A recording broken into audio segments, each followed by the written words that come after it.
Hi friends, recent గా జరిగిన ఒక సంఘటన నన్నెంతో కలవపరిచింది. చీఫ్ జస్టిస్ ఆఫ్ ఇండియాగా ఉన్న జస్టిస్ బిఆర్ గవాయ్ గారికి సరైన ప్రోటోకాల్ లేకుండా ఫెలిసిటేషన్ చేయడం జరిగింది.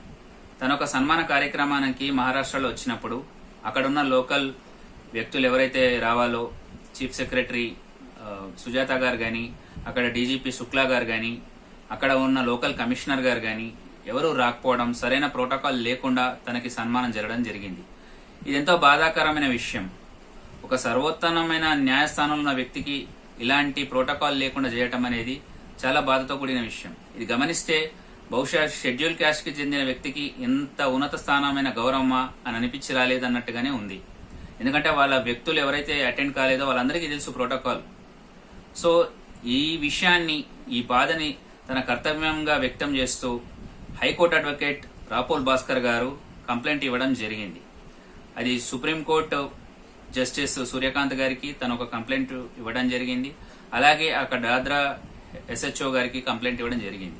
సరైన ఎంక్వైరీ వేసి ఎందుకు వీళ్ళందరూ వెళ్లలేదు, ఒక ఉన్నతమైన న్యాయస్థానంలో ఉన్న వ్యక్తికి ఎందుకు సరైన గౌరవంతో సన్మానం జరగలేదు. Okay, second Dalit chief justice of ఇండియాగా జస్టిస్ బిఆర్ గవాయ్ గారు రావటం జరిగింది. తను ఎంత కృషి పట్టుదలతో అంత స్థాయిలో ఉన్నారు. వాళ్ళకిచ్చే గౌరవం ఇదేనా? ఎందుకు చేయలేదు? ఎందుకు ఫెయిల్ అయిపోయారు? ఒక ఎంక్వైరీ చేసి వారిపైన స్ట్రిక్ట్ యాక్షన్ తీసుకోమని కూడా హైకోర్టు అడ్వకేట్ రాపోల్ భాస్కర్ గారు తన ఒక ఆవేదన వ్యక్తం చేశారు. సో త్వరలో దీనిపైన ఒక ఎంక్వైరీ చేసి ఖచ్చితంగా చర్యలు తీసుకుంటారని ఆశిద్దాం.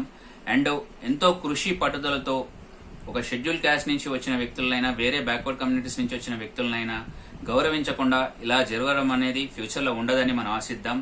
అండ్ కంట్రీ ముందు పోయే దిశగా మనం అందరం ప్రయత్నం చేద్దాం. All the best.